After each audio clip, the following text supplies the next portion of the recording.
안녕하세요. 몸 튼튼 뇌 튼튼 강사 박진선입니다. 오늘은요, 지난 시간에 우리 팔꿈치를 구부리는 근육들에 대해서 이야기 나눠봤습니다. 팔꿈치를 구부리는 근육은 팔꿈치보다 어깨 근육들이 훨씬 더 건강할 때 잘 움직일 수 있다는 이야기 나눠봤고요. 오늘은 팔을 회외시키는 회외근에 대해서 이야기를 나눠보도록 하겠습니다. 팔을 돌리는데요, 우리는 팔을 손바닥이 아래를 보게도 할 수도 있고 위를 보게도 할 수 있습니다. 위를 볼 수 있도록 하는 걸 회외라고 하는데요. 팔을 돌리는 동작들, 이 동작이 잘 되지 않으면 테니스 엘보를 일으킨다고 했습니다. 자, 우리 지난 시간에 테니스 엘보를 일으키는 근육들 순서대로 한번 기억해 볼까요? 자, 첫 번째가 회외근, 두 번째 상완요골근, 세 번째가 장요축 수근신근, 네 번째 지신근, 다섯 번째 상완 삼두근, 여섯 번째 주근, 일곱 번째 상완 이두근과 상완근이라고 같이 알아보았었죠? 그 중에 오늘은 테니스 엘보를 일으키는 첫 번째 근육, 회외근에 대해서 이야기 나눠보도록 하겠습니다. 회외근의 위치를 살펴보도록 하겠습니다. 자, 회외근의 위치입니다. 회외근은요, 우리의 팔의 아랫팔에는 척골과 요골로 나뉘어져 있는데요. 척골과 요골 그리고 위팔, 상완골의 외척 상가와 더불어 붙어 있습니다. 네, 우리가 그 팔뼈의 명칭이 약간씩 어려워서 그러는데요. 뼈 3개를 다 어울려서 우리 팔꿈치의 위팔, 아랫팔에서도 2개 뼈 모두에 다 붙어 있다고 생각하시면 돼요. 그래서 팔을 이렇게 회외시키기도 하고 회내시킬 때 반대의 힘으로도 작용하기도 해서요. 팔꿈치를 움직이는데 많은 일을 하게 됩니다. 이 회외근의 또 다른 중요한 점은요. 회외근은 팔꿈치가 약간이라도 구부러졌을 때 활동을 잘 한다는 거예요. 그래서 우리가 상완 이두근, 우리 이두박근 하는 이 이두근과 같이 작동하게 됩니다. 그래서 우리가 주변에서 많이 하는 활동, 뭐 이렇게 뚜껑을 막고 뚜껑을 연다든지, 뭐 칠판을 닦는다든지, 우리 유리창을 닦는다든지, 자동차 성에를 긁는다든지, 또 악수를 한다든지, 이런 다양한 상황에서 회외근이 작동을 합니다. 우리 손은 쉴 새 없이 움직이잖아요. 그냥 가만히 이렇게 하는 경우도 많지만 많이 움직이고 만들고 할 때 다양한 각도에서 움직여야 합니다. 이것을 잘 할 수 있도록 만들어주는 근육이 바로 회외근인 거죠. 그러면 이 회외근에 문제가 생기면 어떤 통증을 일으킬까요? 네, 바로 테니스 엘보라고 해서 팔꿈치 통증을 만들고요. 우리 지난 시간에 상완 요골근에서 우리 합곡 부위가 아프다고 했잖아요. 비슷한 부위에 통증을 일으킵니다. 자세한 위치 살펴보실게요. 회외근이 뭉쳤을 때 발생하는 통증 부위입니다. 합곡 부위와 우리 상완골, 팔꿈치 외측에 통증을 일으키게 됩니다. 자, 우리 어르신들 취미 활동으로 테니스, 배드민턴 이런 거 많이 치시고 우리 탁구 이런 거 치시는데요. 팔이 아픈 경우도 많고 어깨가 아픈 경우가 있어요. 그러면 우리가 이렇게 손을 이용하고 라켓을 잡아서 하는 활동들은 어떤 동작으로 하는 게 좋을까요? 바른 위치 한번 확인해 보고 가도록 하겠습니다. 자, 이렇게 라켓을 잡으셨다면요. 우리가 라켓을 이렇게 치실 때 팔은 어깨에서 약간 아래로 내려오고 팔꿈치는 약간 구부리고 손목은 아래로 처지지 않고 위쪽 방향으로. 그래서 이렇게 쳐주시는 걸 추천을 드립니다. 만약에 팔은 쭉 뻗고 팔꿈치도 펴고 손목은 이렇게 내려가서 이렇게 치신다면 어깨, 팔, 팔목에 모두 안 좋은 자세입니다. 이렇게 뻗지 마시고 이렇게 해주신다면 라켓을 잘 잡았다고 할 수 있겠습니다. 자, 지금과 같은 동작들을 유념해 주시고요. 평상시 하실 때 참고해 주신다면 통증을 예방하실 수가 있습니다. 자, 그러면 천천히 통증이 발생했다면 어떻게 풀어줘야 되는지 같이 해보도록 하겠습니다. 자, 우리 회외근은요, 내린 상태에서 이렇게 돌릴 수 있는 이 자세를 말합니다.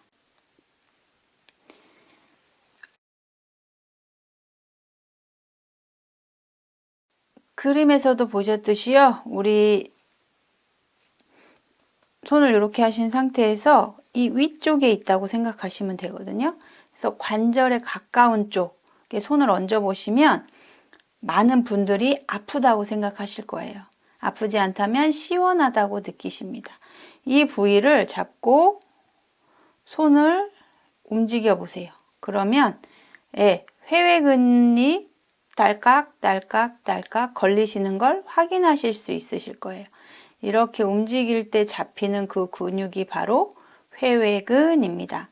통증이 있다면 이 상태에서 잠시 머물러 주세요. 꽉 누르시라는 게 아니고요. 통증이 느껴지실 만큼 터치하신 상태에서 통증이 해소될 때까지 잠시 머물러 줍니다. 통증이 어느 정도 사라졌다면 다시 한번 움직여 봐 주세요. 통증이 있는지 확인합니다. 통증이 없는 걸 확인하셨다면 뭉친 근육이 해소가 되셨습니다. 뭉친 근육을 해소하셨다면 이번엔 나의 근력 상태를 확인해 보셔야 되겠죠? 나의 근력 어느 정도인지 같이 확인해 보도록 하겠습니다. 자, 바르게 팔을 하신 상태에서 팔을 바깥으로 스스로 움직일 수 있다면 스스로 움직일 수 있는 상태입니다. 자, 그렇지만 팔에 저항을 주어서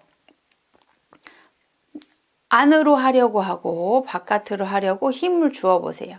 힘을 주었을 때 통증이 발생한다면 우리 회외근에 문제가 발생하였습니다. 저항을 이기고도 충분히 밖으로 움직일 수 있다면 근력이 매우 좋은 상태라고 하겠습니다. 자, 누군가가 나의 팔을 잡고 확인해 줄 수 없다면 스스로 확인하셔야 되겠죠? 자, 팔을 주먹을 쥐시고 아래로 내린 상태에서 바깥으로 벌려 봅니다. 밴드를 이용해 보실 텐데요. 밴드를 이렇게 잡으신 상태에서 동일한 무게감으로 잡으신 상태에서 회외시켜 봅니다. 자, 회외시켜 봅니다.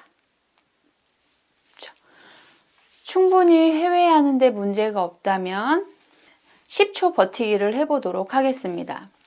10, 9, 8, 7, 6, 5, 4, 3, 2, 1 바로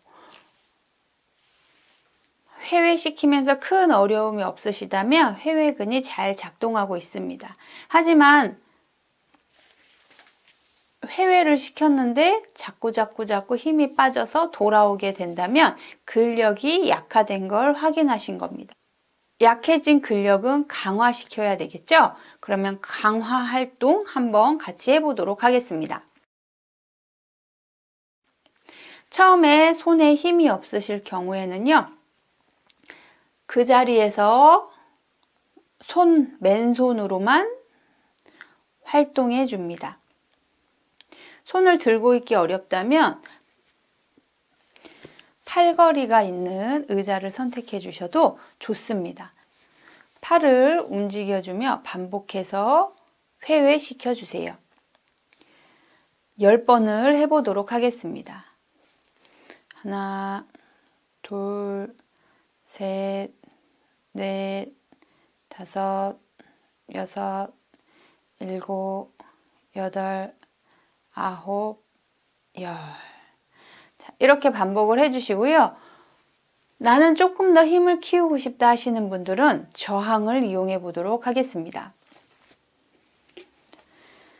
물병을 이용해 하나, 둘, 셋, 넷, 다섯, 여섯, 일곱, 여덟, 아홉, 열.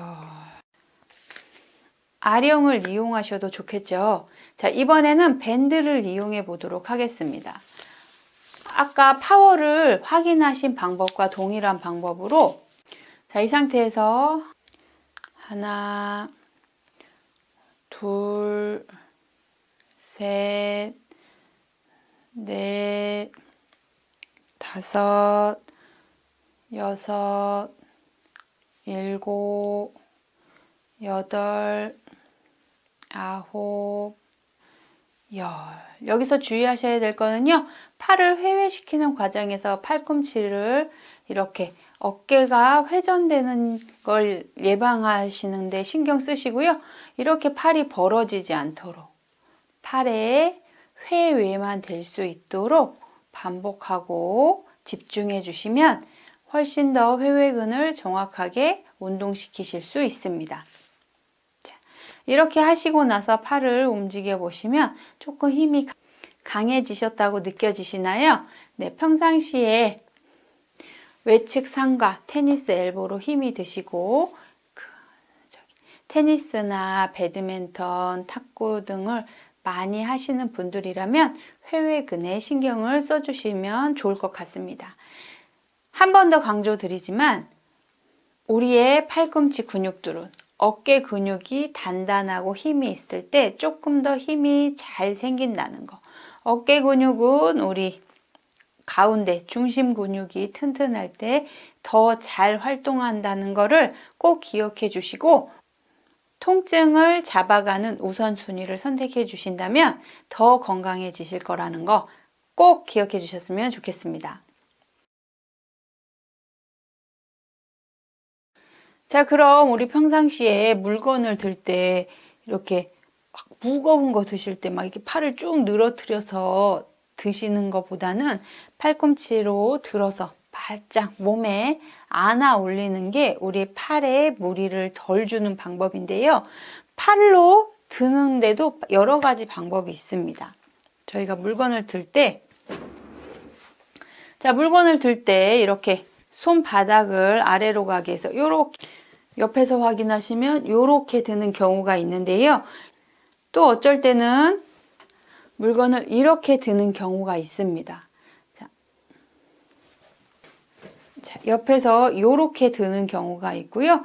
마지막으로 물건을 이렇게 들어 나르는 경우가 있죠. 그래서 요렇게 가방 같은 것도 요렇게 들고 다니는 경우가 있습니다. 요렇게 드는 경우 많죠. 세 동작 모두 팔꿈치를 구부렸기 때문에 위험 수위를 줄였습니다.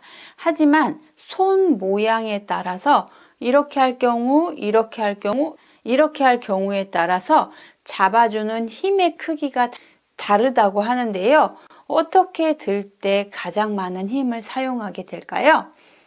자, 이렇게 손을 받쳐 들은 경우에는요, 완전한 손이 회외가 되었기 때문에 이두구에는 힘이 걸리지만 우리 팔 아랫팔에는 힘이 걸리지 않는 자세입니다.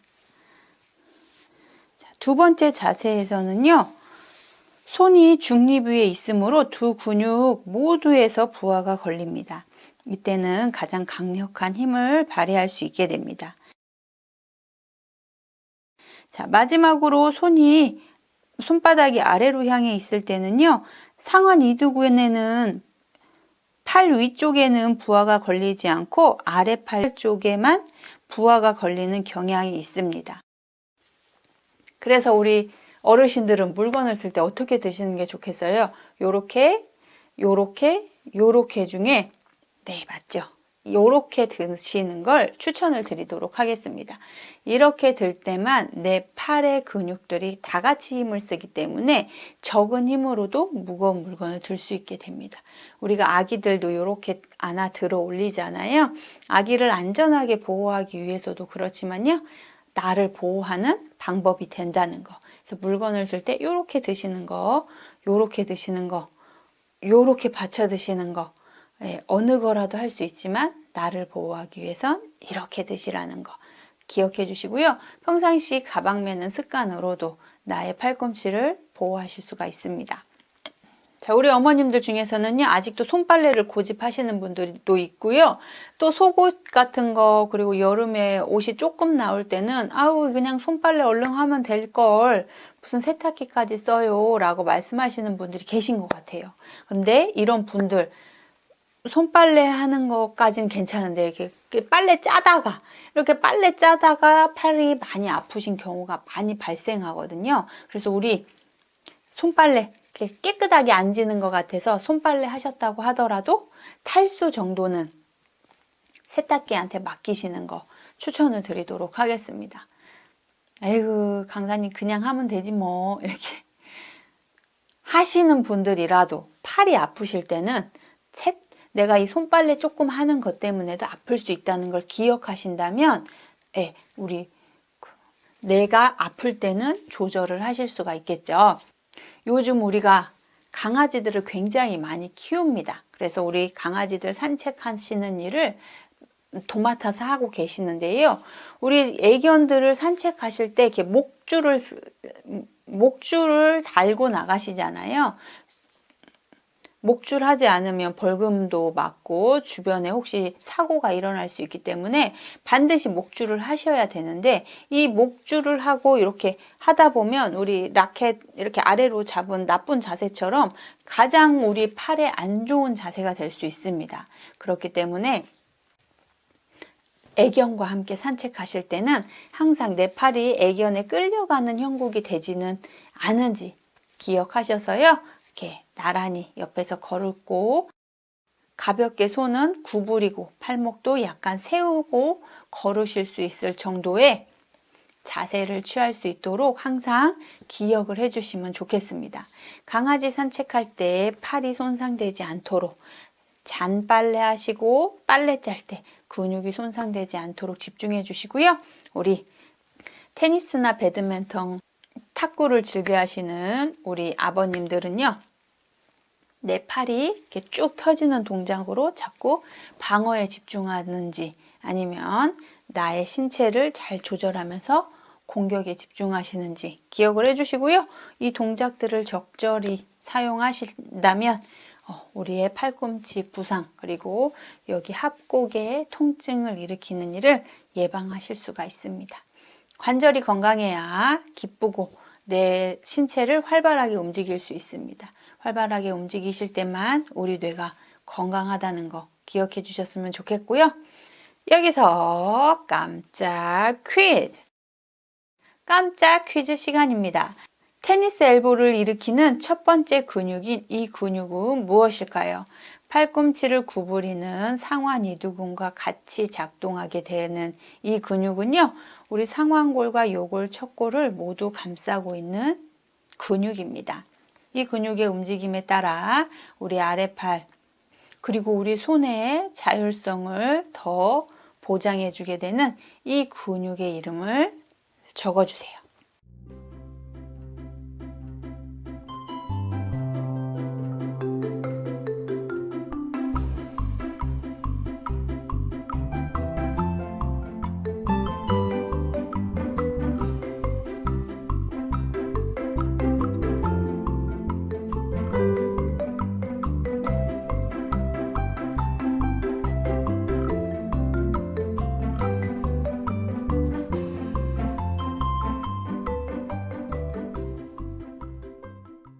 자, 어떠셨나요? 오늘도 우리 팔꿈치 통증을 일으키는 근육, 우리 손을 자유롭게 해주는 이 회외근에 대해서 이야기 나눠봤는데요. 우리가 하는 평상시 일상생활 동작들에 무리가 올 수 있으니까요. 늘 건강하셨으면 좋겠습니다. 우리 어르신들이 건강해지시기를 응원하면서요. 저는 다음 시간에 찾아오겠습니다. 감사합니다.